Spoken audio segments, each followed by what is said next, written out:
When we picture effective leadership today, we visualize a constant state of high-stress firefighting and aggressive, direct confrontation. Modern industries often assume that winning a market requires actively fighting and dominating rivals at every turn. Yet, the most widely studied text on conflict ever written rejects that premise. Sun Tzu's The Art of War, a military treatise written millennia ago, outlines a different approach. His core thesis is striking. Supreme excellence requires breaking the enemy's resistance without ever actually fighting. Mastering strategic positioning means organizing resources so effectively that direct confrontation becomes obsolete. Long before troops ever marched into the field, Sun Tzu required his generals to perform exhaustive calculations in their temple. This radial chart maps out the foundational blueprint for those calculations, the 5 constant factors: moral law, heaven, earth, the commander, and method. The first and most critical of these variables is what ancient texts refer to as moral law, or the Tao. In antiquity, this term described a state of absolute harmony and trust existing between a ruler and the general population.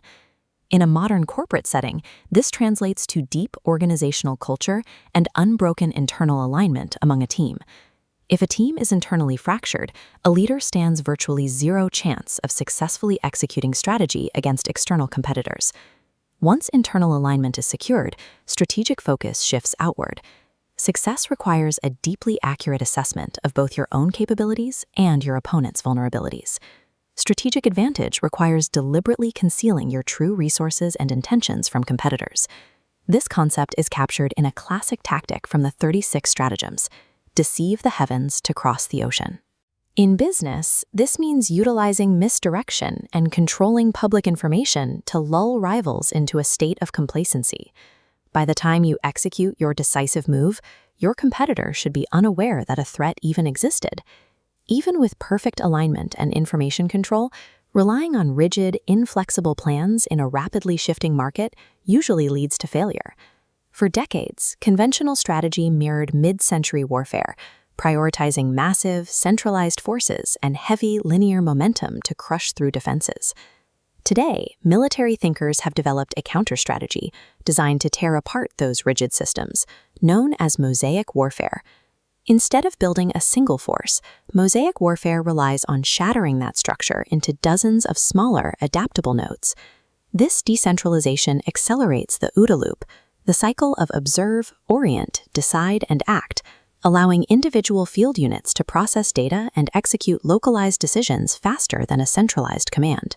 While developed for 21st century battlefields, this is a direct echo of Sun Tzu's ancient principle of formlessness, the idea that an effective force should behave like water, instantly shaping itself to whatever terrain it encounters.